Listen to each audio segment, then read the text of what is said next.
లూకా సువార్త 11వ అధ్యాయము 14వ అధ్యాయము 31, 32 వచనాలు చూసినట్లయితే, మరియు ఏ రాజైనను మరి ఒక రాజుతో యుద్ధము చేయబోనప్పుడు తన మీదికి 20,000 మందితో వచ్చువాడిని 10,000 మందితో ఎదిరింప శక్తి తనకు కలదో లేదో అని కూర్చుండి మొదట ఆలోచింపడా. శక్తి లేని ఎడ్ల అతడు ఇంకను దూరంగా ఉన్నప్పుడే రాయబారం పంపి సమాధానం చేసుకుని చూచును కదా. ఆ ప్రకారమే మీలో తనకు కలిగినదంతా విడిచిపెట్టని వాడు నా శిష్యుడు కానేరడు. కాబట్టి ఇక్కడ లూకా భక్తుడు మనతో ఒక వృత్తాంతంను మాట్లాడుతున్నాడు. ఏమి ఆ యొక్క వృత్తాంతం అంటే చూసినట్లయితే, ఇక్కడ ఒక 2 రాజ్యాలకు గొడవ అనేది జరుగుతుంది, యుద్ధం అనేది జరుగుతుంది. ఆ యుద్ధంలో ఏ రాజైనా మరొక రాజుతో యుద్ధము చేయబోనప్పుడు తన మీదకి 20,000 మందితో వచ్చువాడిని 10,000 మందితో ఎదిరింప శక్తి తనకు కలదో లేదో అని కూర్చుండి మొదట ఆలోచింపడా. శక్తి లేని ఎడల అతడు ఇంకొను దూరంగా ఉన్నప్పుడే రాయబారం పంపి సమాధానము చేసుకుని చూచును కదా. కాబట్టి ఒక రాజు, ఉన్నతమైనటువంటి రాజు, తనకి 20,000 మంది సైన్య సమూహం ఉంది. ఇంకో రాజుకు 10,000 సమూహం మాత్రమే ఉంది. అయితే ఇప్పుడు ఆ రాజుని ఎదిరించాలి అంటే ఈయనకు శక్తి చాలదు. కాబట్టి ఈయనకు శక్తి చాలదు కాబట్టి ఆయనతో ఏం చేసుకోవాలా? సమాధాన పడాలా. కాబట్టి శక్తి చాలినప్పుడు సమాధానం అనేది చాలా అవసరం. కాబట్టి ఇప్పుడు మానవుడు దేవుని దగ్గరికి వచ్చినప్పుడు దేవునితో మనము ఎప్పటికి కూడా సమానము కాము. మనకున్నది ఏది కూడా దేవునికి సరి సమానంగా ఉండదు.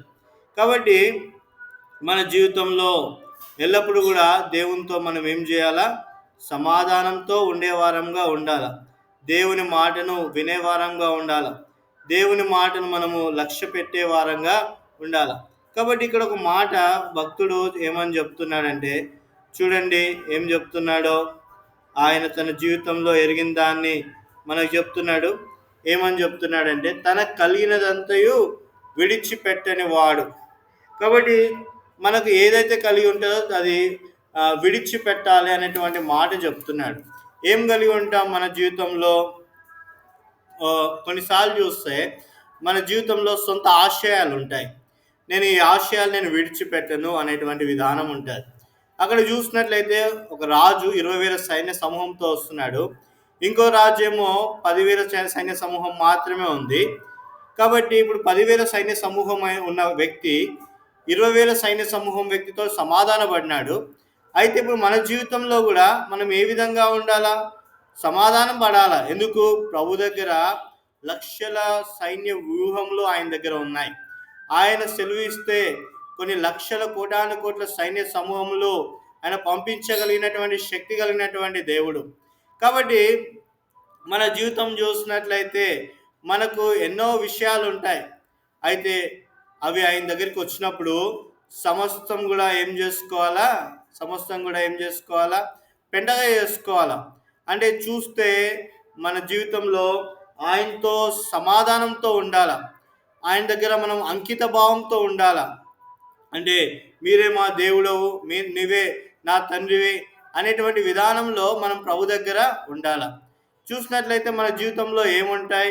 మనకు కలిగినదంతయు ఏముంటాయి? మన జీవితంలో మనకు ఏం కలిగి ఉంటాయి? కొంతమందికి సొంత ఆశయాలు కలిగి ఉంటారు, కొంతమందికి ఆస్తులు కలిగి ఉంటాయి, తర్వాత కొంతమందికి జ్ఞానం కలిగి ఉంటారు, తర్వాత ఇంకా కొంతమందికి స్వార్థం ఉంటుంది, కొంతమందికి సొంత ఇష్టాలు ఉంటాయి. ఇవన్నీ కూడా మానవ జీవితంలో సహజంగా ఉంటాయి. ఆశయాలు, ఆస్తులు, తర్వాత స్వార్థము, తర్వాత సొంత ఇష్టాలు, ఇవన్నీ కూడా ఉంటాయి. అయితే దేవుడు అంటున్నాడు, ఇవన్నీ కూడా వదిలిపెట్టాల. ఇవన్నీ కూడా వదిలిపెట్టినప్పుడే ఆయన నా శిష్యుడు కాగలుగుతాడు. అంటే ఆయన దగ్గర శిష్యరికం మనం పొందుకుంటాం. చూడండి ఇక్కడ యేసుక్రీస్తు వారి సహోదరులు ఆయన గురించి ఏమంటున్నాడు చూడండి. యూద రాసిన పత్రిక 1వ అధ్యాయము 1వ వచనం. యేసుక్రీస్తు దాసులను యాకోబు సహోదరుడైన యూద కాబట్టి ఇప్పుడు అంటున్నాడు, దేవునికి ఆయన ఎవరంట? దాసుడు. లేకుంటే దాసత్వంలోకి ఆయన వెళ్తున్నాడు. ఇప్పుడు మనము దేవునికి డిసైబుల్స్ కావాలి అంటే మనం ఏం చేయాలా? మనము ఆయన దగ్గరికి రావాలా. మనకి ఏదైతే ఉందో, మనకి ఏమైతే ఉందో సమస్తం కూడా వదిలిపెట్టాలా. వదిలిపెట్టి ఏం చేయాలా? ఆయన రాజ్యాన్ని వెతికే వారంగా ఉండాలా. మత్తయి సువార్త 6వ అధ్యాయము 33వ వచనం. Matthew gospel chapter 6 verse 33. ఎవరైనా మత్తయి సువార్త 6వ అధ్యాయము 33వ వచనం ఎవరైనా తీసిన వాళ్ళు చదవండి. కాబట్టి మీరు ఆయన రాజ్యమును నీతిని మొదట వెతుకుడి, అప్పుడు మీకు అనుగ్రహించును. కాబట్టి మొదట మనం ఏం వెతకాలంట? మన స్వయం కాదు, మనకున్నవి కాదు, మనకి ఏ విషయం కాదు, వాటిని కాదు, వేటిని వెతకాలంట? మొదట ఇక్కడ రాయబడి ఉంది, మొదట ఆయన రాజ్యమును నీతిని వెతకండి. మొదట ఆయన రాజ్యం ఏంటిదంట? ఆయన రాజ్యం ఈ లోక సంబంధమైంది కాదు. ఆయన రాజ్యము పరలోక సంబంధమైంది. ఆయన రాజ్యము యుగాయుగంలో ఉండేటువంటి రాజ్యము. ఆయన రాజ్యము శాశ్వతమైన రాజ్యము. ఆయన రాజ్యము నిశ్చలమైనటువంటి రాజ్యము. ఆయన రాజ్యము నీతి సమాధానములతో కూడుకున్నటువంటి రాజ్యము ఆయన రాజ్యం. కాబట్టి మొదటిగా ఆయన అంటున్నాడు, మీరు ఆయన రాజ్యమును నీతిని వెతకండి అని అంటున్నాడు. కాబట్టి ఆయన నీతిని వెతకండి. ఎలా వచ్చింది మన జీవితంలో చూస్తే ఆయన నీతి మనకు ఎట్లా వచ్చింది? రోమీలకు రాసిన పత్రిక 4వ అధ్యాయము 25వ వచనం. రోమీలకు రాసిన పత్రిక 4వ అధ్యాయము 25వ వచనం. రోమా 4:25వ వచనం. ఆయన మన అపరాధముల నిమిత్తం అప్పగింపబడి మనం నీతిమంతులంగా తీర్చబడ్డకై ఆయన లేపబడెను. కాబట్టి మనం నీతిమంతులుగా తీర్చబడడానికి ప్రభువైన యేసుక్రీస్తు వారు పునరుద్ధారణై తిరిగి లేచినాడు. కాబట్టి 5వ అధ్యాయం 1వ వచనంలో, కాబట్టి విశ్వాసం మూలమున మనము నీతిమంతులుగా తీర్చబడినాం. కాబట్టి మొదటిగా ఆయన తిరిగి లేచిన దాన్ని బట్టి మనం నీతిమంతులుగా తీర్చబడినాం. తర్వాత ఆయనందు మనం విశ్వాసం ఉంచిన దాన్ని బట్టి మనం నీతిమంతులుగా తీర్చబడినాం. కాబట్టి మొదటిగా ఆయన నీతిని వెతకండి, ఆయన రాజ్యంను వెతకండి. హెబ్రీయులకు రాసిన పత్రిక 12వ అధ్యాయం 24వ వచనంలో రాయబడి ఉంది, ఆ రాజ్యం ఎలాంటిదంట? నిశ్చలమైనటువంటి రాజ్యము. కాబట్టి ఆ నిశ్చలమైన రాజ్యం కొరకు దైవ కృపను పొందుకునే వారంగా ఉండాలా. రెండవది, ఆయన నీతిని మనం ఏం చేయాలా? వెతకాల. ఎలా వెతకాల ఆయన నీతిని? ఆయన విశ్వాసం ఉంచినప్పుడు ఆయన నీతి మనకు ఉంటుంది. తర్వాత ప్రభువైన యేసుక్రీస్తు వారి పునరుద్ధాన శక్తిలో ఎల్లప్పుడు నిల్చున్నప్పుడు, పునరుద్ధాన శక్తి మీద ఆధారపడి మన జీవితం ముందుకు కొనసాగినప్పుడు ఏం జరుగుతుంది? ఆయన నీతి మనలో ఉంటుంది. కాబట్టి మొదటి విషయం చూస్తే ఆయన రాజ్యమును నీతిని వెతకాల. మనకున్నదంతే, కలిగినదంతే కూడా విడిచిపెట్టాల. మన స్వయము, మన ఆస్తులు, మన స్వార్థము, మన ఇష్టాలు అన్నీ కూడా వదిలిపెట్టాలా. రెండవది, వదిలిపెట్టిన తర్వాత మొదటిగా ఆయన రాజ్యాన్ని, ఆయన నీతిని వెతకాల. రోమీలకు రాసిన పత్రిక 12వ అధ్యాయము 2వ వచనం. రోమీలకు రాసిన పత్రిక 12వ అధ్యాయము 2వ వచనం. రోమా 12:2 తీసిన చదవండి. రోమీలకు రాసిన పత్రిక 12వ అధ్యాయం 2. మీరు ఈ లోక మర్యాదను అనుసరింపగా ఉత్తమమును అనుకూలమును సంపూర్ణమైన దేవుని చిత్తం మీద పరీక్షించి తెలుసుకున్నట్లు మీ మనస్సు మారి నూతన మోట వలన రూపాంతరము పొందుడి. కాబట్టి రెండవ విషయం చూసినట్లయితే, మొదటి విషయమైన రాజ్యంను నీతిని వెతకాల. రెండవది, మన మనస్సు మారి ఏం చేయాలంట? మీ మనస్సు మారి నూతన మోట వలన రూపాంతరము పొందుడి. కాబట్టి పాత ఇచ్చలు, పాత స్వభావము సిలువ వేయబడి మన మనస్సు మారి నూతనమైనటువంటి అనుభవంలోకి వచ్చి రూపాంతరము పొందేటువంటిది. అంటే నవీనమైనటువంటి స్వభావంను ధరించుకునే వారంగా ఉండాలి. నవీనమైనటువంటి స్వభావంను ధరించుకోవాలి. మూడో విషయం చూసినట్లయితే, ఫిలిప్పీలకు రాసిన పత్రిక 4వ అధ్యాయము 13వ వచనం. ఫిలిప్పీలకు రాసిన పత్రిక 4వ అధ్యాయము 13వ వచనం. నన్ను బలపరచువాని అందే నేను సమస్తమును చేయగలను. కాబట్టి నన్ను బలపరచువాని అందే నేను సమస్తమును చేయగలను. కాబట్టి పౌలు తన జీవితంలో అనేకమైనటువంటి బలహీనతల గుండా, అనేకమైనటువంటి బాధాకరమైనటువంటి విషయాల గుండా, పరీక్షల గుండా ఆయన ఏం చేయబడినాడు? నడిపించబడినాడు. కాబట్టి మన జీవితంలో బాధలో ఉన్నప్పుడు, వేదనలో ఉన్నప్పుడు, దుఃఖంలో ఉన్నప్పుడు మనకు ఒక దేవుడు ఉన్నాడు. ఆయన మీద ఆధారపడితే, ఆయన శిష్యులమైతే మనల్ని ఆయన ఏం చేస్తాడంట? బలపరుస్తాడు. ఆ మాట రాయబడి ఉంది కదా, ఫిలిప్పీలకు రాసిన పత్రిక 4:13 నన్ను బలపరచు అని అందే నేను సమస్తమును చేయగలుగుతాను. కాబట్టి మన దేవుడు మనల్ని ఏం చేస్తాడంట? బలపరుస్తాడు. ఎలా బలపరుస్తాడు చూడండి. 2 కొరింథీయులకు రాసిన పత్రిక 12 2 కొరింథీయులకు రాసిన పత్రిక 12 7-10 వచనాలు. 2 కొరింథీ 12 7-10 వచనాల వరకు. నాకు కలిగిన ప్రత్యక్షతలు బహు విశేషంగా ఉన్నందున నేను అత్యధికంగా హెచ్చిపోకుండా నిమిత్తము, నాకు శరీరంలో ఒక ముళ్ళు నేను అత్యధికంగా హెచ్చిపోకుండా నిమిత్తము నన్ను నలగొట్టకు సాతాను యొక్క దూతగా ఉంచబడిను. అది నా ఇద్దరిని తొలగిపోవాలని దాని విషయమే ముమ్మారు ప్రభువును వేడుకొంటిని. అందుకు నా కృప నీకు చాలును, బలహీనతలందు నా శక్తి పరిపూర్ణమవుచున్నదని ఆయన నాతో చెప్పెను. కాగా క్రీస్తు శక్తి నా మీద నిలిచి నిమిత్తము విశేషముగా నా బలహీనతలందే బహు సంతోషముగా అతిశయపడుచున్నాను. కాబట్టి మనం ప్రభు దగ్గరికి ఎప్పుడైతే వస్తామో, ప్రభు దగ్గరికి వచ్చి సమస్తాన్ని ఎప్పుడైతే విడిచిపెట్టినప్పుడు ఆయన శిష్యులమైన తర్వాత ఆయన రాజ్యమును, ఆయన నీతిని వెతకాల. తర్వాత మనసు మారి రూపాంతరం పొందాలా. రూపాంతరం పొందే అనుభవంలో, నవీనమైనటువంటి అనుభవం ద్వారా పాపమును వదిలిపెట్టి ప్రభు కొరకు జీవించాలా. జీవించిన తర్వాత మన జీవితంలో కొన్ని కష్టాలు, కొన్ని బాధలు, తర్వాత కొన్ని ఆయాసకరమైనటువంటి పరిస్థితుల్లో ఉంటాయి. కాబట్టి ఇక్కడ పౌలు గారు అంటారు, నా శరీరంలో ఒక ముళ్ళు ఉంది, నన్ను నలగొట్టకు నా శరీరంలో ముళ్ళు ఉంది. కాబట్టి ఇప్పటి వరకు అతని శరీరంలో ప్రభువు ఏ ముళ్ళు ఉంచినాడో ఇప్పటి వరకు కూడా ఎవరు ఎరగరు. కాబట్టి బ్రదర్ భక్సింగ్ గారి మాట రాస్తున్నాడు, పౌలు జీవితంలో ఉన్నటువంటి ముళ్ళు ఆయనను ఏం చేసింది? ఆత్మీయంగా బలపరిచింది. కాబట్టి ప్రభు ఏమంటున్నాడు?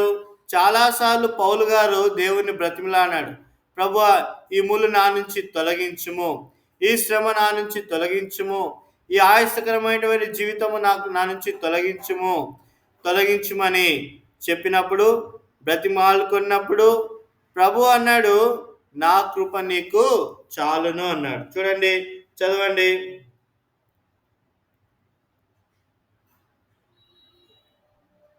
12 అందుకు నా కృప నీకు చాలును. తర్వాత పౌలు గారు అంటున్నాడు, బలహీనతలందే బహు సంతోషంగా అతిశయపడుదును. కాబట్టి బలహీనతలు ఉండొచ్చు, శరీర బలహీనతలు ఉండొచ్చు. అయితే అందుకోసమే వ్రాయబడింది, మా బాహ్య పురుషుడు కృషించినను మా ఆంతర్య పురుషుడు దినదినము నూతనపరచబడుతున్నాడు. కాబట్టి కొన్నిసార్లు మన ఏజ్ పెరుగుతున్నప్పుడు అనేకమైనటువంటి బలహీనతలు కూడా వస్తాయి. కానీ ఆత్మీయ స్థితిలో మనము బలపరచబడే వారంగా ఉంటాం. కాబట్టి మనం ప్రభు కొరకు అన్ని వదిలిపెట్టుకుంటాం, ఆయనను వెతుకుంటాం, ఆయన శిష్యులం అవుతాం. శిష్యులు అంటే ఏం చేయాలా? యజమానుని మాట వినాలా. కాబట్టి యజమానుని మాటే వింటాం. అయితే యజమానుని మాట విన్నప్పుడు నూతనమైనటువంటి అనుభవం వస్తుంది. కానీ ఒకటి, బలహీనతలు వెంటాడేటివిగా ఉన్నాయి. అయితే బలహీనతలు వెంటాడేటప్పుడు మన జీవితంలో ఏమాత్రం కూడా కృంగిపోకూడదు.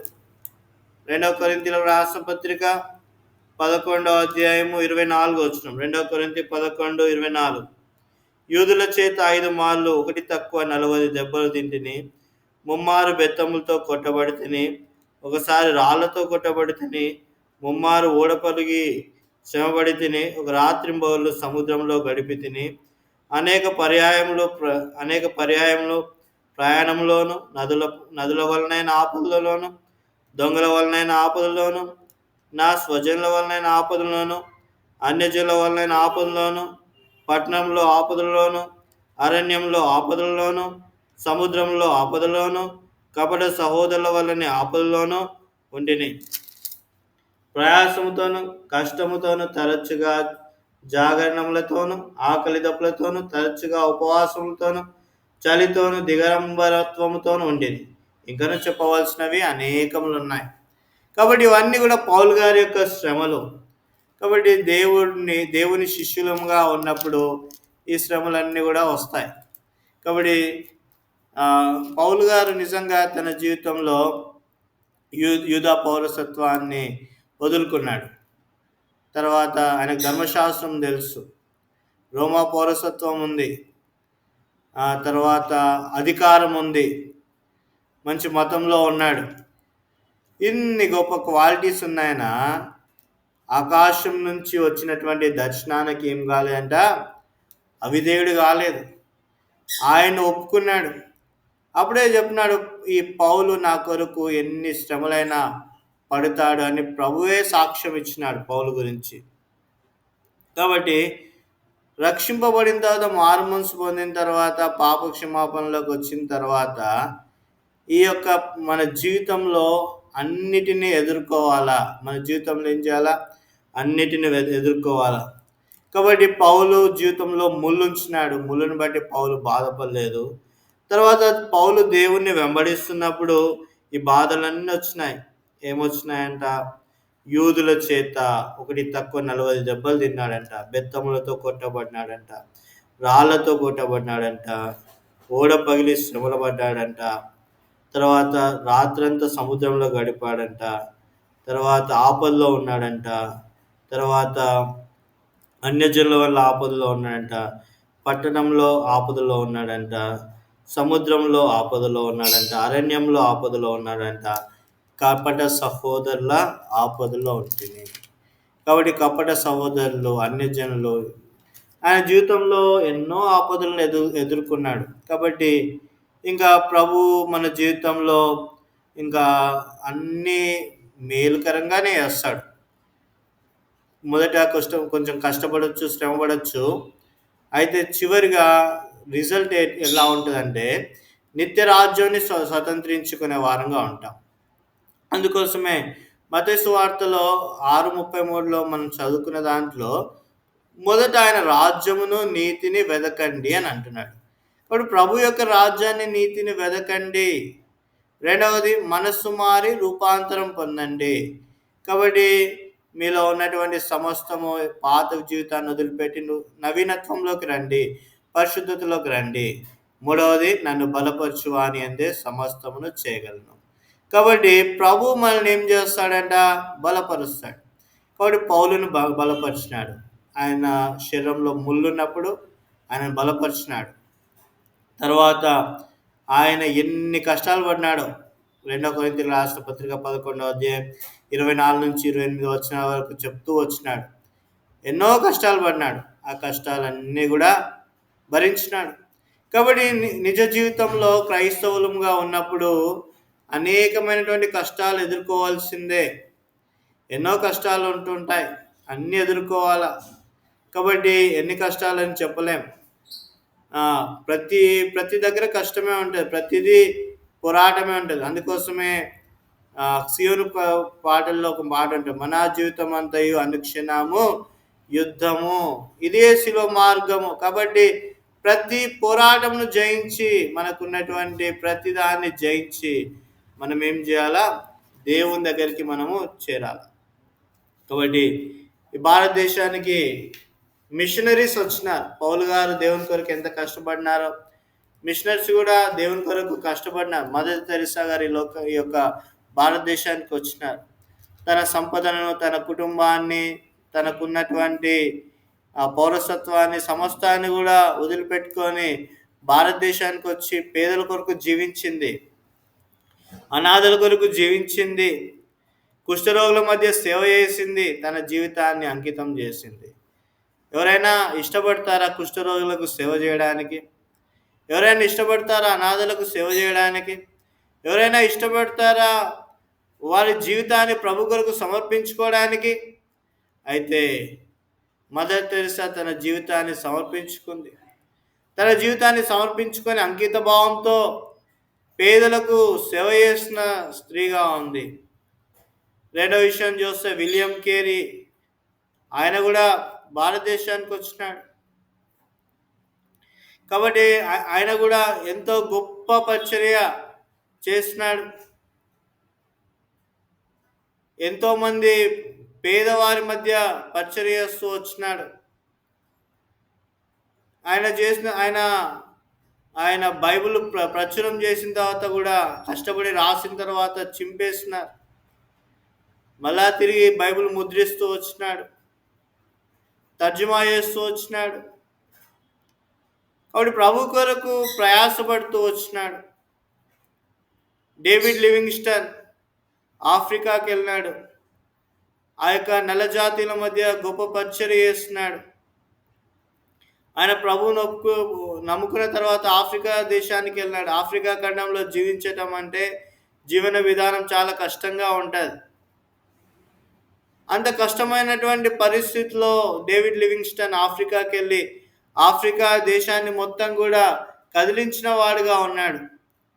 అందుకోసమే ఫిలిప్పీలకు రాసిన పత్రిక 4వ అధ్యాయము 11 నుండి 13 వచనాలు చదువుకుంటాం. ఫిలిప్పీలకు రాసిన పత్రిక 4వ అధ్యాయము 11 నుండి 13 వచనాలు. నాకు కొదువ కలిగినందున నేను ఇలాగ చెప్పుటలేదు. నేను ఏ స్థితిలో ఉన్నాను ఆ స్థితిలో సంతృప్తి కలిగి ఉండి నేర్చుకుని ఉన్నాను. దీన స్థితిలో ఉన్న నెరుగుదును, సంపన్న స్థితిలో ఉన్న నెరుగుదును. ప్రతి విషయంలోనూ అన్ని కార్యంలోనూ కడుపు నిండి ఉండుటకును, ఆకలి కొని ఉండుటకును, సమృద్ధి కలిగి ఉండుటకును, లేమిలో ఉండుటకు నేర్చుకొని ఉన్నాను. నన్ను బలపరచు వాని అందే నేను సమస్తమును చేయగలను. కాబట్టి సమస్తంలో నేను ఏ స్థితిలో అయినా ఉండగలుగుతాను.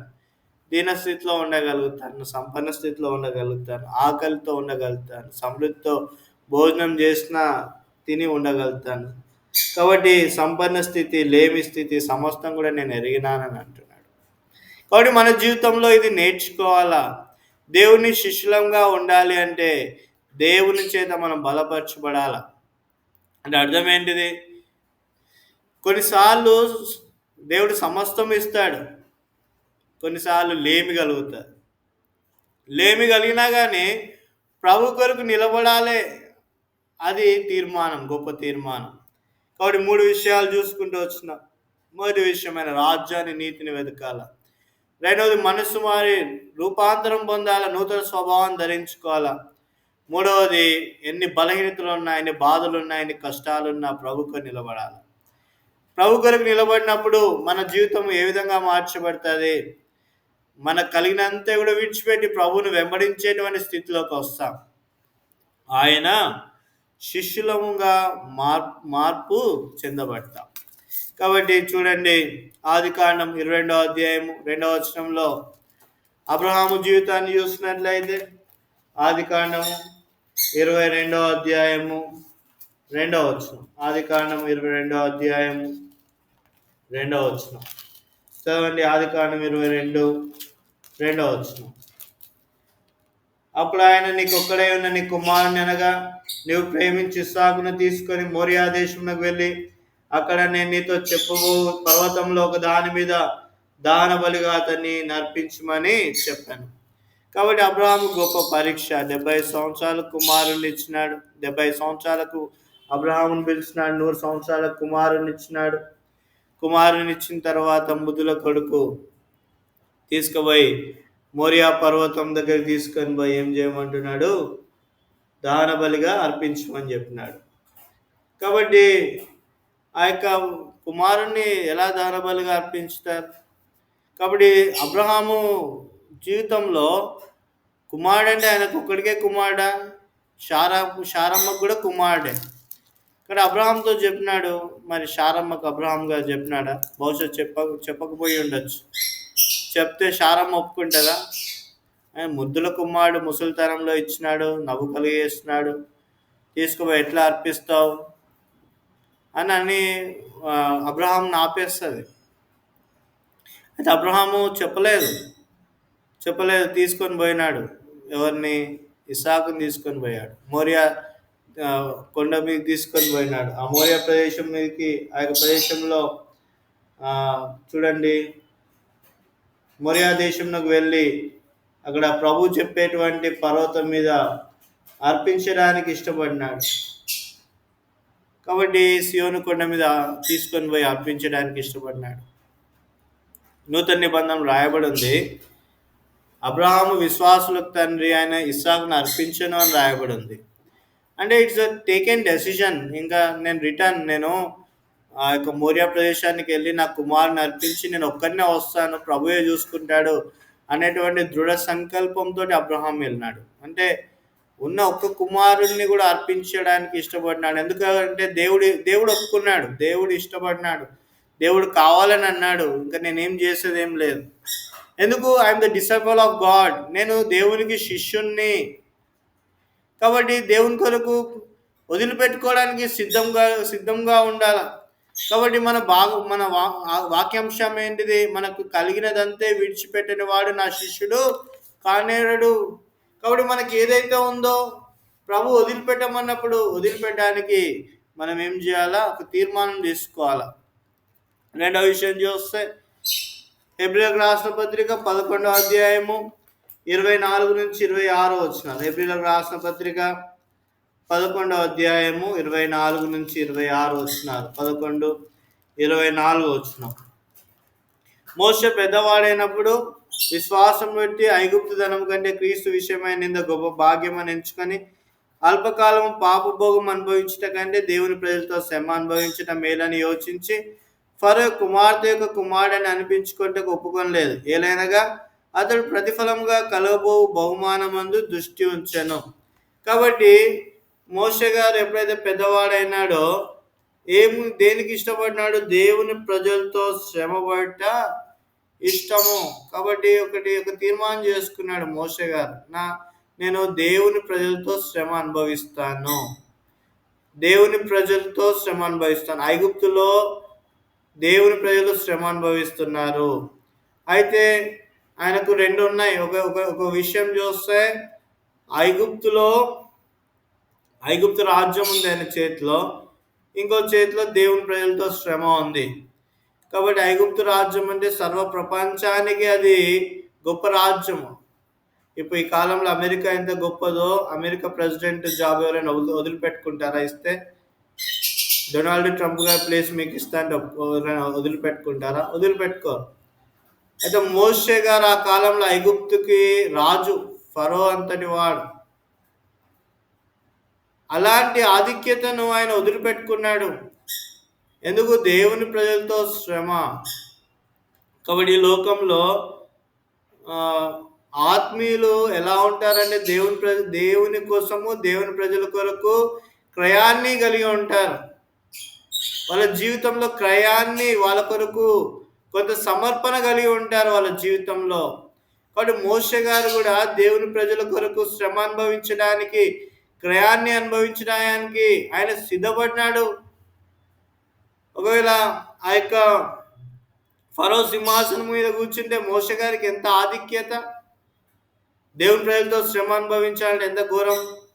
ఎప్పుడైతే ఆ సింహాసనాన్ని వదిలిపెట్టినాడో అక్కడ ఐగుప్తులో 10 అద్భుతాలు చేస్తున్నాడు. 10 అద్భుతాలు చేసి ప్రజల్ని ఆ చెరలో నుంచి విడిపించినాడు. ఎర్ర సముద్రం 2 పాయలుగా చేయడానికి ప్రభు దగ్గరికి వెళ్ళి మొరబెట్టుకున్నాడు. ఎర్ర సముద్రం పాయలైంది. ఆరిన నేల గుండా ఐగుప్తులను నడిపించినాడు.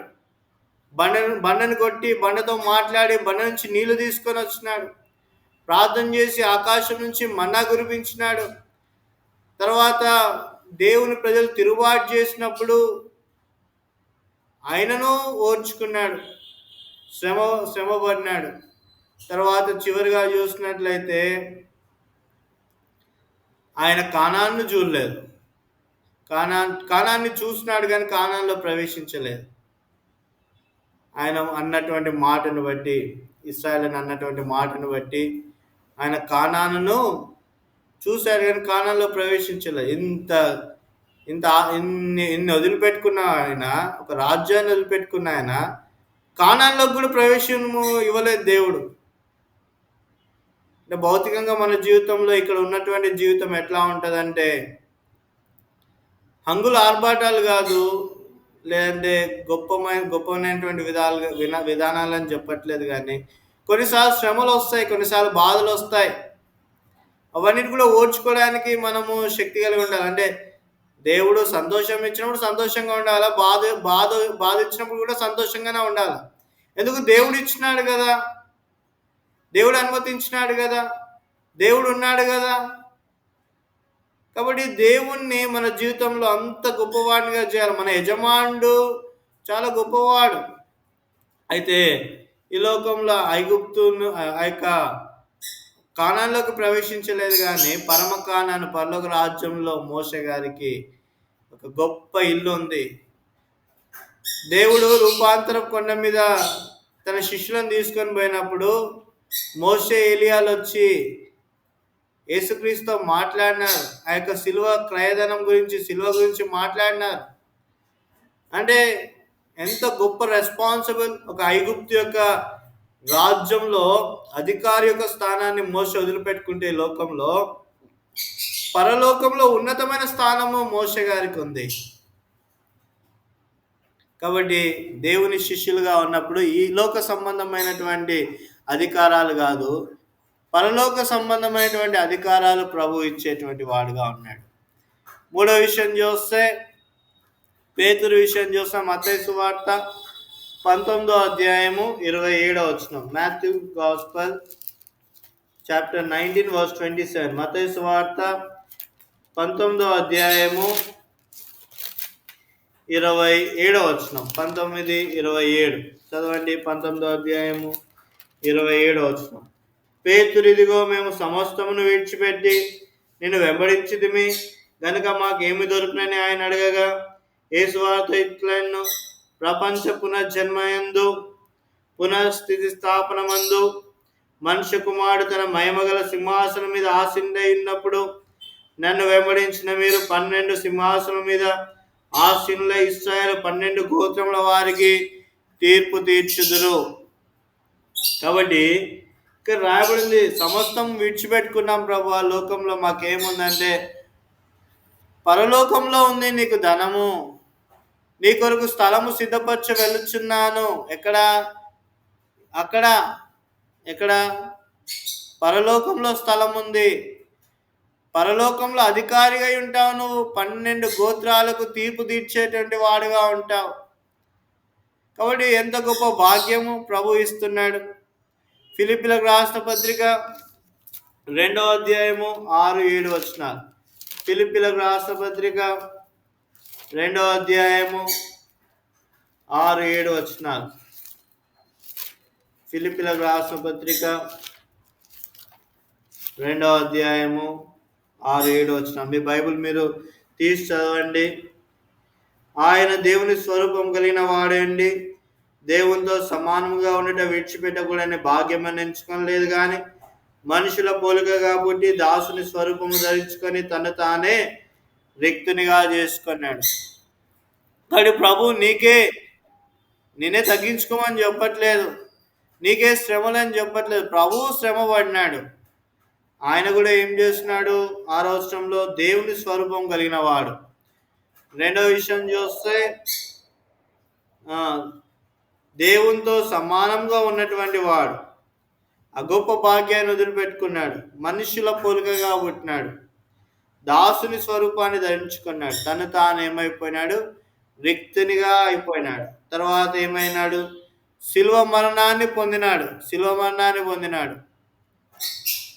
చనిపోయినాడు, సమాధి చేయబడినాడు, 3వ దినాన తిరిగి లేచినాడు. శిలువ మరణంలో ఎంత ఘోరమైనటువంటి బాధను అనుభవించినాడు. ఆయనను కొరడాలతో కొట్టినారు. ఆయనలో ఉన్నటువంటి మాంసం అంతా బయటకు వచ్చింది, మాంసం ముద్దలుగా బయటకు వచ్చింది. ఆయన తలకు ముళ్ళ కిరీటం పెట్టినారు, తలలో గొప్ప గాయం. ఆయన ఏం చేస్తున్నారు? ఆయన ముఖం మీద గుద్దినారు, కొట్టినారు.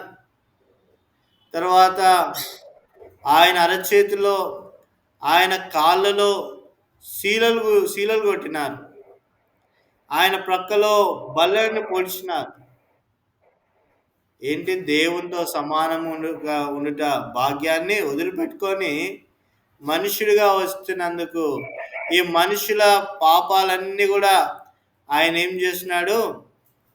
భరించినాడు. ఈ మనుషులందరి కోసం వేదన పడినాడు, శ్రమ పొందినాడు, శిలువకు అప్పగించబడినాడు, మరణించినాడు, సమాధి చేయబడినాడు, మూడో దినాన తిరిగి లేచినాడు. కాబట్టి నాలుగో వ్యక్తి ప్రభువైన యేసుక్రీస్తు వారు. మన విశ్వాసంకు ఆధారమైనటువంటి వ్యక్తి ప్రభువైన యేసుక్రీస్తు వారు. కాబట్టి నీకు వచ్చేటువంటి శ్రమలు, నీకు వచ్చేటువంటి బాధలు, నీకు వచ్చేటువంటి నిందలు, నీకు వచ్చేటువంటి వేదనలు నాకేనా అనేటువంటి నువ్వు బాధపడాల్సిన అవసరం లేదు. ఈ ప్రతి కష్టానికి ప్రభు ఒక దినాన నిన్ను సత్కరించబోతున్నాడు. ఈ లోకంలో నువ్వు పడేటువంటి ప్రతి బాధకు ప్రభు ఒక దినాన నిన్ను గొప్ప చేసేవాడుగా ఉన్నాడు. నిన్ను ఉన్నతమైనటువంటి స్థానంలో ఉంచేటువంటి వాడుగా ఉన్నాడు. అందుకోసమే ఒక మాట రాయబడింది ఇక్కడ 13వ వచనంలో, అందుచేతను పరలోకమందు, ఫిలిప్పి 2:9-10, అందుచేతను పరలోకమందున్న వారిలో కానీ, భూమి మీద ఉన్న వారిలో కానీ, భూమి క్రింద ఉన్న వారిలో కానీ ప్రతి వారి మోకాళ్ళను యేసు నామమున వంగునట్టును. కాబట్టి సమస్త మనుషులు, సర్వ ప్రపంచము ఎవరి ఎదుట వంగుతున్నారంట? యేసు నామమున. ఆయన పొందిన శిలువ శ్రమలను బట్టి, ప్రభువా ప్రాహిమాం, నీవే రక్ష, నీ ద్వారానే మాకు పాప క్షమాపణ, నీ ద్వారానే మాకు పునరుద్ధానం, నీ ద్వారానే మాకు జీవం అని సమస్త మానవాళి ప్రభు దగ్గరికి వచ్చి ప్రార్థన చేసేవారుగా ఉన్నారు. ప్రతి వాని మోకాలు యేసు నామమున వంగుచున్నది. కాబట్టి దేవునికి శిష్యులం కావాలా మనం. కాబట్టి ఎలా శిష్యులమవుతాం? తన కలిగినంతా విడిచిపెట్టేటువంటి వారంగా ఉండాలి. ఎవరు విడిచిపెట్టినా? నలుగురు వ్యక్తులను చూస్తున్నాం. మొదటి వ్యక్తి ఎవరు? అబ్రహాం. అబ్రహాం ఏం చేస్తున్నాడు? తన జీవితంలో తన కుమారుణ్ణి అర్పించడానికి వెనుదీయలేడు. రెండవ వ్యక్తి మోషే. మోషే గారు ఐగుప్తు యొక్క అధికారాన్ని వదిలిపెట్టుకున్నాడు, ధనాన్ని వదిలిపెట్టుకున్నాడు. మూడవ వ్యక్తి పేతురు గారు. పేతురు శిష్యులు, ప్రభు మీ కొరకు అన్ని వదిలిపెట్టుకున్నాం, మాకేముందంటే ప్రభు అన్నాడు, 12 గోత్రాలకు మీరు తీర్పు తీరుస్తారయ్యా అని అన్నాడు. నాలుగో వ్యక్తి క్రీస్తు. క్రీస్తు సమస్తాన్ని కూడా వదిలిపెట్టుకున్నాడు. శిలువ మీద ఘోరమైనటువంటి శ్రమ అనుభవించినాడు. దాశ్రమను బట్టి అనేక మందికి ఏం దొరికిందంట? రక్షణ దొరికింది. మత్తయి సువార్త 19వ అధ్యాయం 21-22 వచనం చూసినట్లయితే చూడండి. మత్తయి సువార్త 19వ అధ్యాయము 21-22 తీసిన వారు చూడండి. మత్తయి సువార్త 19వ అధ్యాయము 21-22. అందుకు యేసు, నీవు పరిపూర్ణమవుటకు కోరిన ఎల్లా పోయి నీ ఆస్తిని బీదలకు అమ్మి బీదలకు ఇమ్ము, అప్పుడు పరలోకమందు నీకు ధనం కలుగును. నీవు వచ్చి నన్ను వెంబడించమని అతనితో చెప్పాను. అయితే ఆ యవనుడు మిగిలిన ఆస్తి గల వాడు కనుక ఆ మాట విని వ్యసనపడుచు వెళ్ళిపోయాను. కాబట్టి ఇక్కడ ఒక యవనస్తుడు ఉన్నాడు. ఈయన నిత్య జీవం కొరకు ఎదురు చూస్తున్నాడు. ఆయన అన్నీ చేస్తున్నాడు, ఆజ్ఞలను, ధర్మశాస్త్రాన్ని అని కూడా పాటిస్తున్నాడు. ప్రభు చెప్పినాడు, నువ్వు నీ ఆస్తిని వదిలిపెట్టమని చెప్పినాడు. ఆయన వ్యసనపడి అది వదిలిపెట్టడానికి ఇష్టపడలేదు. చూడండి, ప్రభు తను ఏర్పరచుకున్న వారిలో కొంతమంది కొన్ని వదిలిపెట్టమని చెప్పినాడు. అబ్రహాముని ఏం చెప్పినాడు? నీ కుమారుని అర్పించమని చెప్పినాడు, అర్పించినాడు. తర్వాత మోసే గారిని ఏమని అన్నాడు? ఐగుప్తు ధనాన్ని వదిలిపెట్టుకోమన్నాడు, వదిలిపెట్టుకున్నాడు. గొప్పగా దీవించబడినాడు అబ్రహాము, మోసే. పేతురు గారిని కూడా, బంధువులను, ఆయనకున్న వారందరినీ వదిలిపెట్టుకున్నారు. వదిలిపెట్టుకుంటే నిత్యరాజ్యంలో తీర్పు తీర్చేటువంటి భాగ్యము పేతురు దొరికింది. ప్రభు కూడా వదిలిపెట్టుకున్నాడు, పరలోకాన్ని వదిలిపెట్టుకున్నాడు, దేవునితో సమానంగా ఉండుట వదిలిపెట్టుకున్నాడు. భూలోకానికి వచ్చినాడు, శిలువ మరణాన్ని పొందినాడు, తిరిగి లేచినాడు. ఇక్కడ వ్యక్తి ఉన్నాడు, ఆ వ్యక్తికి చెప్తున్నాడు, నీ ఆస్తిని వదిలిపెట్టు అని చెప్తున్నాడు. వ్యసనపడినాడంట, వదిలిపెట్టలేకపోతున్నాడు. అంటే ప్రభు అందరి దగ్గరికి వచ్చి ఆస్తిని నాకు ఇవ్వమని అడిగాడు. ప్రభు అందరి దగ్గరికి వచ్చి నీ ఆస్తిని వదిలిపెట్టని చెప్పడు. కొంతమంది దగ్గర కొన్ని అడుగుతాడు ప్రభు. బిల్లీ గ్రాహం గారిని, ఆయన ఫుట్బాల్ ప్లేయర్ అంట. ఆయనను ప్రభు అన్నాడు, నువ్వు ఫుట్బాల్ ప్లేయర్, నీ గేమ్ని వదిలిపెట్టాను అన్నాడంట. వదిలిపెట్టమంటే చాలా బాధపడి ఏడ్చి, రేపు పొద్దుగాల నేను ప్రపంచానికి ఒక గొప్ప ఆటగాన్ని అయితా, నన్ను ఎట్లా ఫుట్బాల్ను వదిలిపెట్టమంటున్నావు ప్రభు అని ఏడ్చినాడంట. లేదు, నువ్వు ఫుట్బాల్ని వదిలిపెట్టాలని, నన్ను వెంబడించాలని చెప్పినాడంట. నా శిష్యుని కావాలంటే ఫుట్బాల్ని వదిలిపెట్టని చెప్పినాడంట. అయితే ఆయన ఫుట్బాల్ని వదిలిపెట్టినాడు. తర్వాత కొద్దిసేపు అయిన తర్వాత ఆయన గర్ల్ ఫ్రెండ్ ఉంటే గర్ల్ ఫ్రెండ్ని కూడా వదిలిపెట్టమని చెప్పినాడంట. కాబట్టి వదిలిపెట్టమన్నప్పుడు బిల్లీ గ్రాహం గారు చాలా ఏడ్చి తన గర్ల్ ఫ్రెండ్ని కూడా వదిలిపెట్టినాడు. వదిలిపెట్టిన తర్వాత బిల్లీ గ్రాహం గారిని ఎట్లా హెచ్చించినాడు దేవుడు? అమెరికాలో ప్రెసిడెంట్ ఎవరైతే అవుతారో ఆ ప్రెసిడెంట్ సీట్లో కూర్చోక మునుపు దైవజనుడైన బిల్లీ గ్రాహం గారిని పిలిపించి ప్రార్థన చేపించిన తర్వాత వాళ్ళు ఆ యొక్క ప్రెసిడెంట్ హోదాలో కూర్చుంటారు. అంత గొప్ప భాగ్యాన్ని బిల్లీ గ్రాహం గారికి ఇచ్చినాడు. వచ్చిన ఫుట్బాల్ మ్యాచ్ వదిలిపెట్టడానికి దేవుడు ఎంత గొప్ప భాగ్యం ఇచ్చినాడు. కాబట్టి ఈ లోకంలో ప్రభు కొరకు వదిలిపెట్టేటప్పుడు కొన్నిసార్లు బాధ అనిపిస్తుంది. కానీ అవుట్కమ్ అంటే ప్రభు మనము వదిలిపెట్టిన దానికి రెట్టింపు బహుమతులు ఇస్తాడు, రెట్టింపు ఆశీర్వాదాలు ఇస్తాడు. అప్పుడు చాలా సంతోషంగా ఉంటుంది.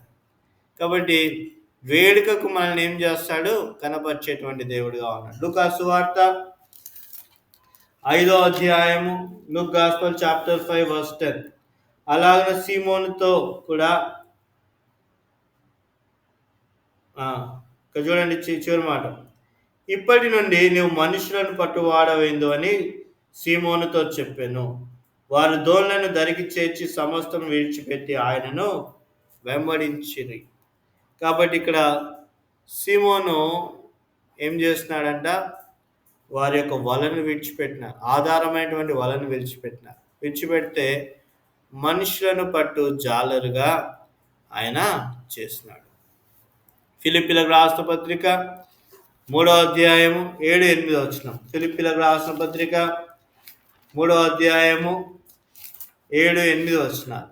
ఫిలిప్పీ 3:7-8. ఫిలిప్పీలకు రాసిన పత్రిక 3వ అధ్యాయము 7-8 వచనాలు. ఆయనను ఏవేవి నాకు లాభకరమై ఉండేనో వాటిని క్రీస్తు నిమిత్తము నష్టంగా ఎంచుకొని నిశ్చయముగా నా ప్రభువైన యేసు క్రీస్తుని గూర్చిన అతి శ్రేష్టమైన జ్ఞానం నిమిత్తమై సమస్తమును నష్టంగా ఎంచుకొనుచున్నాను.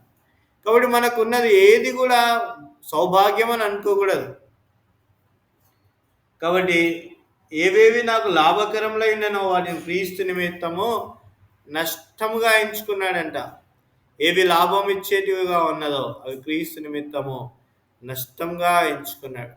క్రీస్తు కొరకు తన జీవితాన్ని అర్పించుకున్నాడు పౌలు గారు. అంతేకాదు, ఇంకా బాప్టిజం ఇచ్చి యోహాను గారి గురించి చూస్తే చూడండి, ఆయన గురించి మత్తయి సువార్త 3వ అధ్యాయము 4వ వచనం. Matthew gospel chapter 3 verse 4. Mattayi సువార్త 3వ అధ్యాయము 4వ వచనం. 3వ అధ్యాయము 4వ వచనం. యోహాను ఒంటెరోమంలో వస్త్రంలో తోలు తట్టి వాడు మిడతలను అడవి తేనెలను అతనికి ఆహారం. కాబట్టి ఎలాంటి వస్త్రాలు ధరించుకున్నాడంట? యోహాను ఒంటె రోమముల వస్త్రములను మొల చుట్టూ తోలు తట్టి ధరించుకున్నవాడు, మిడతలను అడవి తేనెయు అతనికి ఆహారం. కాబట్టి very simple shirts, very simple వస్త్రధారణ. అంటే చాలా సాధారణమైనటువంటి వస్త్రధారణ. ఎవరిది? యోహాను భక్తుంది. తర్వాత మిడతలు అడవి తేనె ఉచితంగా దొరుకుతాయి. అక్కడ అడవిలో మిడతలు దొరుకుతాయి, అడవి తేనె దొరుకుతుంది. వాటినే తీసుకున్నాడు. కాబట్టి వాటినే తీసుకున్నాడు, వాటినే భుజించినాడు. Simple food, simple dressing, simple food చాలా ఇంపార్టెంట్ మనిషికి.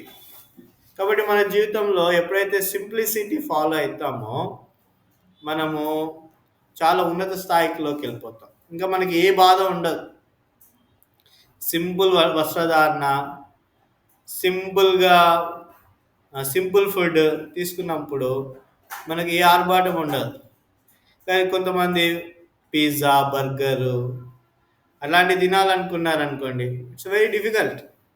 అంత ఈజీ ఏం కాదు. ఇప్పుడు మన జీవితంలో మనము అంటే ఇప్పుడు కొన్ని విషయాల్లో ఆర్భాటమైనటువంటివి తీసుకున్నప్పుడు అంత ఈజీ కాదు. అంటే హ్యాండ్లింగ్ చేయడం it's not easy. For example 5 star food తింటాను అనుకోండి, నేను డైలీ 5 స్టార్ ఫుడ్ తింటాను అనుకోండి, అంటే నా ఖర్చు ఎంత? 5 స్టార్ ఫుడ్ తింటే డైలీ 1000 రూపాయలు, 1000 రూపాయలు అవుతుంది. డైలీ కార్లో పోవాలనుకుంటాను అనుకోండి, ఎంత ఖర్చు? డైలీ 1000 రూపాయలు, అంటే 2000 రూపాయలు. మరి ఒకవేళ కష్టం వస్తే భరించగలుగుతానా? 2000 భరించలేదు. కాబట్టి యోహాను చాలా సింపుల్గా తన జీవితాన్ని నడిపించినాడు. మనకు దేవుడు ఎంత ఉన్నతమైనటువంటి ఇవని అంటే దేవుడు మంచి ఉద్యోగం ఇస్తాడు, ధనం ఇస్తాడు, డబ్బు ఇస్తాడు, ఇవని. But we should be very simple and humble. మనము చాలా సింపుల్గా ఉండాలా, హంబుల్గా ఉండాలా. ఉంటే దేవునికి మహిమ కలుగుతుంది. కాబట్టి యోహాను శిష్యుడు. ఎవరి శిష్యుడు? దేవుని శిష్యుడు, యేసుక్రీస్తు వారి శిష్యుడు. ఆయన జీవితములో సింపుల్ డ్రెస్సింగ్, సింపుల్ ఫుడ్. కాబట్టి మనం శిష్యులం కావాలంటే ఇది కూడా ఒక ఆధిక్యత. అంటే సింపుల్ లైఫ్ని రన్ చేయడము కూడా ఒక ఆధిక్యత. కాబట్టి 4 విషయాలు చూసుకున్నాం. మొదటి వ్యక్తి ఎవరంట? యవనస్తుడు. యవనస్తుడు అన్నీ తెలుసు ఆయనకు. అయితే ఆయన ఏమన్నాడంట? నీకు ఒకటి కొదవగా ఉంది, ధనాన్ని వదిలిపెట్టు అని అన్నాడు. వదిలిపెట్టలేకపోయాడు. కానీ అబ్రహాము కుమారుని వదిలిపెట్టుకోవడానికి ఇష్టపడినాడు. తర్వాత మోషే గారు ఐగుప్తు ధనాన్ని వదిలిపెట్టుకున్నాడు, ఐగుప్తు అధికారాన్ని వదిలిపెట్టుకున్నాడు. పౌలు, తర్వాత సీమోను పేతురు ఏం చేస్తున్నాడు? ఆయన కూడా వదిలిపెట్టుకున్నాడు. వారి యొక్క వృత్తిని వదిలిపెట్టుకున్నాడు. భార్య, పిల్లలను, అన్నదమ్ములను ఎవరినైనా వదిలిపెట్టుకోవడానికి ఇష్టపడినారు. వదిలిపెడితే ఆ యొక్క పరలోక రాజ్యంలో 12 గోత్రం వారికి తీర్పు తీర్చేటువంటి అనుభవం ఉంది. చివరిగా ప్రభు ఏం వదిలిపెట్టుకున్నాడు? దైవంతో సమానంగా ఉండటం వదిలిపెట్టుకొని భూమి మీద మనుషుడిగా వచ్చినాడు. వచ్చి మరణించినాడు, సమాధి చేయబడినాడు, 3వ దినం తిరిగి లేచి మనల్ని సంపాదించుకున్నాడు. పాపులైన మనల్ని నిత్యరాజ్యానికి నడిపించడానికి ప్రభు శిలువలో శ్రమ పొందిన వ్యక్తిగా ఉన్నాడు. కాబట్టి లూకా సువార్త 14 అధ్యాయం 26 రాయబడి ఉంది, తండ్రిని, తల్లిని, భార్యను, పిల్లలను, అన్నదమ్ములను, అక్కచెల్లెలను ఇవి వదిలిపెట్టుకున్న వారికి, చూడండి మాట చదువుదాం. లూకా సువార్త 14 లూక్ గాస్పెల్ చాప్టర్ 14. లూకా సువార్త 14 26. లూకా సువార్త 14:26 ముగించుకుందాం. 14:26. ఎవడైనా నా యొద్దకు వచ్చి తన తండ్రిని, తల్లిని, భార్యను, పిల్లలను, అన్నదమ్ములను, అక్కచెల్లెలను, తన ప్రాణమును సహా ద్వేషింపకుండే వాడిని నాకు శిష్యుడు కాడు. కాబట్టి ప్రభువును అంటే ద్వేషించడం అంటే ప్రభువును ప్రేమించాలి. ప్రభు కన్నా ఇంకెవరిని ఎక్కువ ప్రేమించద్దు. యోహాను సువార్త 3:16 ఏమన్నాడు? దేవుడు లోకమును ఎంతో ప్రేమించినాడు. దేవుడు నిన్ను ప్రేమించినాడు, అది జ్ఞాపకం చేసుకో. దేవుడు నీ కుటుంబాన్ని ప్రేమించినాడు. దేవుడు నీకున్నటువంటి సమస్తాన్ని ప్రేమించినాడు. కాబట్టి నువ్వు దేవుని ప్రేమించాలి. దేవుడు నిన్ను నరకం నుంచి తప్పించినాడు, అది జ్ఞాపకం చేసుకో. కాబట్టి దేవుడిని నువ్వు ప్రేమించాలి. కాబట్టి నీకున్నటువంటి సొంత ఆశయాలు, నీకున్నటువంటి డబ్బు, నీకున్నటువంటి ఆస్తి, నీకున్నటువంటి సామర్థ్యం, నీకున్నటువంటి సొంత ఇష్టాలు, ఇది అవసరం లేదు. దేవుడు నీ కొరకు తన ప్రాణాన్ని పెట్టినాడు కాబట్టి నువ్వు దేవుని ప్రేమించాలా. దేనికన్నా ఎక్కువ ప్రేమించాలా? అన్నిటికన్నా ఎక్కువ ప్రేమించాలి. నీ జీవితంలో ఏది ముఖ్యం అంటే, నా జీవితంలో దేవుడే ముఖ్యం అనేటువంటి స్థాయిలోకి రావాలి. కాబట్టి దేవుడు లోకమును ఎంతో ప్రేమించాడు. రోమీయులకు రాసిన పత్రిక 8వ అధ్యాయము 28వ వచనం ముగించుకుందాం.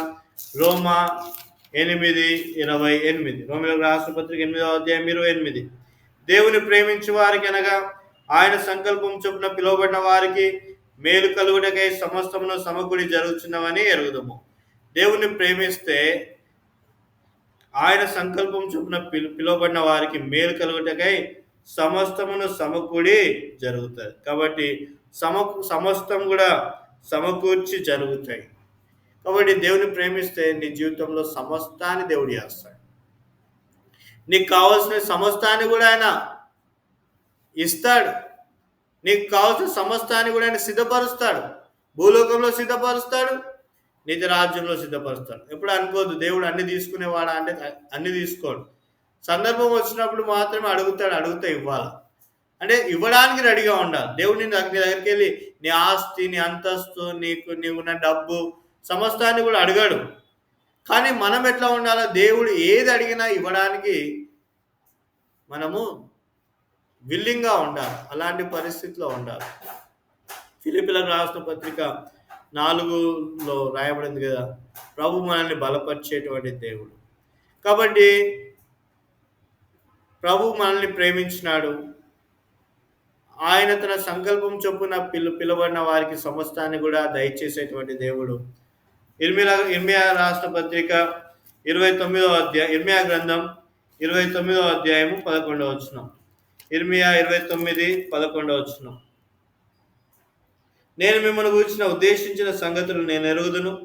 రాబో కాలమందు మీకు నిరీక్షణ కలిగినట్లుగా అవి సమాధానకరమైనటువంటి ఉద్దేశంలే కానీ హానికరమైనవి కావు. ఇదే యెహోవా. దేవుడి జీవితంలో ఏది అనుమతించినా అది సమాధానకరమైనటువంటి ఉద్దేశాలు. అది జ్ఞాపకం చేసుకో. కొంచెం కష్టం వచ్చినా, కొన్ని బాధలు వచ్చినా కానీ అవి దేవుడు సమాధానకరమైనటువంటి ఉద్దేశాలు అనేటువంటిది మనము ఎరగాల. కాబట్టి సామెతల గ్రంథం 3వ అధ్యాయం 5వ వచనంలో రాయబడింది, నీ స్వబుద్ధిని ఆధారం చేసుకునక. కాబట్టి ముగించుకుందాం. వాక్యం అయిపోయింది. ఏం చూసుకున్నాం? మన వాక్యము ఒకసారి నెమరేసుకుందాం, 2 నిమిషాలు నెమరేసుకుందాం. లూకా సువార్త 14వ అధ్యాయం 33వ వచనం. తనకు కలిగినంత పెట్టని వాడు నా శిష్యుడు కాడు. కాబట్టి దేవుని కొరకు మనము కొంత సమర్పణ అనేది అవసరము అనేటువంటిది చెప్తున్నది. ఏమి విడిచిపెట్టాలా? మన స్వయాన్ని వదిలిపెట్టాలా, మన సొంత ఆశయాలు వదిలిపెట్టాలా, మనకున్నటువంటి ధనం వదిలిపెట్టాలా, మనకున్నటువంటి సొంత ఇష్టాలు వదిలిపెట్టాలా, మన స్వార్థాన్ని వదిలిపెట్టాలా. వదిలిపెట్టి దేవుని కొరకు మనం ఏం చేయాలా? నిలబడాలి. అది మొదటిది. ఎవరు ఈ పనులు చేస్తున్నారు? ఎవరు చేస్తున్నారు? అబ్రహాం చేస్తున్నాడు. కుమారుని వదిలిపెట్టుకోవడానికి రెడీగా సిద్ధపడినాడు. కాబట్టి ఆయన విశ్వాసులకు తండ్రి అయినాడు. తర్వాత మోషే గారు ఐగుప్తు యొక్క అధికారాన్ని, ధనాన్ని వదిలిపెట్టుకున్నాడు. కాబట్టి ఆయన ప్రభు రూపాంతరం కొండ మీదకి వచ్చినప్పుడు ఆయన ప్రభుతో ఉన్నాడు. పరలోకంలో ఆయన గొప్ప అనుభవం ఉంది. సిమోను పేతురు ప్రభు కొరకు వదిలిపెట్టుకున్నాడు. ప్రభు మీ కొరకు అన్ని వదిలిపెట్టుకున్నాం, మాకేమి ఇస్తావు అంటే 12 గోత్రాలకు తీర్పు తీర్చేటువంటి అధికారం ఇస్తా అని చెప్తున్నాడు. తర్వాత ప్రభు అయిన యేసుక్రీస్తు వారు సిలువలో తన ప్రాణాన్ని వదిలిపెట్టుకొని నీ ప్రాణాన్ని రక్షించినాడు. ఇది జ్ఞాపకం చేసుకోవాలి. ధనవంతుడు తనకున్నటువంటి ఆస్తిని వదిలిపెట్టుకోలేనటువంటి పరిస్థితి, నిత్య జీవాన్ని వదిలిపెట్టుకున్నాడు. తర్వాత మన జీవితంలో ఏవైతే లాభకరంలో ఉన్నావో అవి నష్టంగా ఎంచుకోవడానికి సిద్ధంగా ఉండాలి. తర్వాత మితమైనటువంటి వస్త్రాలు, మితమైనటువంటి భోజనాన్ని కలిగి ఉండాలి. తర్వాత ప్రభు కొరకు ఏదైనా చేయడానికి సిద్ధంగా ఉండాలి. ఎప్పుడైతే ఇలాంటి జీవితంలో మనం ముందు కొనసాగుతామో, మనము రక్షింపబడిన తర్వాత 3 విషయాలు చేయాలి. మొదటిది ఆయన రాజ్యాన్ని, నీతిని వెదకాలి. రెండవది రూపాంతరం అనేటువంటి అనుభవం, అంటే నవీనత్వంలోకి రావాలి. పాపాన్ని పాతనటువంటి ప్రాచీన స్వభావాన్ని వదిలిపెట్టాలి. మూడవది నన్ను బలపరచువాని అంటే నేను సమస్తము చేయగలను. పౌలు గారు తన స్థితిని చెప్పినాడు కదా, ఎన్నో బాధలు పడినాడు, ఎన్నో శ్రమలు పడినాడు. కాబట్టి వాటన్నిటిని కూడా ప్రభు కొరకు నిలబడినాడు. ఆయనకి ఎన్నో అపాయాలు వచ్చినాయి, సముద్రాల అపాయాలు, అన్యజనుల మధ్య అపాయాలు, తర్వాత దేవుని ప్రజల దగ్గర అపాయాలు, సొంత వారి దగ్గర అపాయాలు, ఇవన్నీ అపాయాల నుంచి కూడా దేవుడే రక్షించినాడు. కాబట్టి ఎప్పుడు కూడా అపాయాలు వచ్చినప్పుడు కృంగుపడద్దు. నేను దేవుని శిష్యుని అయితే నాకు ఈ అపాయాలు వచ్చినాయని బాధపడద్దు. ఎందుకు? దేవుడు లోకాన్ని ఎంతో ప్రేమించినాడు, నిన్నను ప్రేమించినాడు. నువ్వు ఆయన మీద విశ్వాసం ఉంచు, నిన్ను హెచ్చిస్తాడు. తన తగిన సమయమందు నిన్ను హెచ్చిస్తాడు, తన తగిన సమయమందు నిన్ను వాడుకుంటాడు.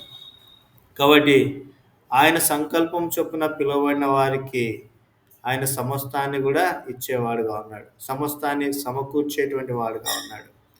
తర్వాత దేవుడు మన విషయమై ఉద్దేశించినటువంటి ఉద్దేశములు అవి ఎలాంటి అంట? సమాధానకరమైనవి. కాబట్టి ప్రభువుని ఇంకా తెలుసుకోలేదా?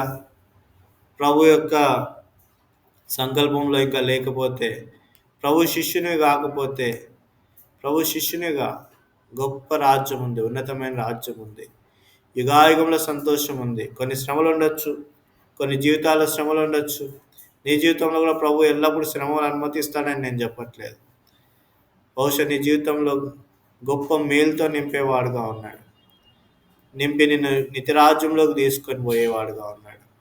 అక్కడ యుగాయుగంలో తండ్రితో సమాధానం ఉంది, పరలోక రాజ్యం ఉంది, యుగాయుగంలో ఉండేటువంటి రాజ్యం ఉంది. ప్రియ సహోదరుడు, బాధల్లో కష్టంలో వెళ్తున్నావా? జ్ఞాపకం చేసుకో, నువ్వు దేవుని శిష్యుడవు. అందుకోసమే బాధలు, కష్టాలు, దుఃఖాలు, వేదన ఇవన్నీ కూడా ఆయన మహిమకు మారుస్తాడు.